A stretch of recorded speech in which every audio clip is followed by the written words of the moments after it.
Mga kababayan, ako po ay nakikiisa sa panawagan ng pagpapairal ng batas at katarungan sa hinaharap na isyu ni Pastor Apollo Kibuloy at ng Sunshine Media Network Incorporated.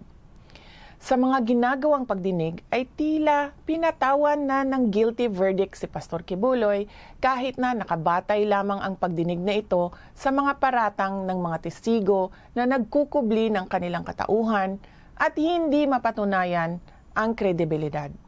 Marami sa atin ang naniniwala na ang dinaranas ngayon ni Pastor Kibuloy ay isang pandarahas at hindi patas.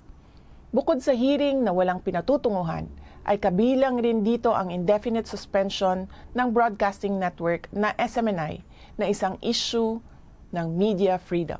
Hindi biro ang mga pangyayari at paratang na ganito. Nararapat lamang na mabigyan ng patas na laban at sa tamang korte. Ika nga sa Mateo chapter 5 verses 11 to 12. Pinagpala ang mga nilalait at inuusig ng mga tao at pinaparatangan ng lahat ng uri ng kasamaan na pawang kasinungalingan ng dahil sa akin.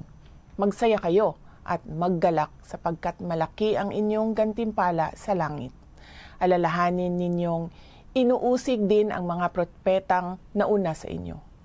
Sana po ay maging gabay natin ang mga bersikulong ito patungo sa kaginhawaan at mabigyan tayo ng tibay ng loob sa pagharap sa mga pagsubok, pagtitiis, at pag-uusig ngayon. Lagi po tayong manalangin para sa hustisya at katotohanan. Justice and the truth cannot be achieved in trial by publicity, but by a day in court. Shukran.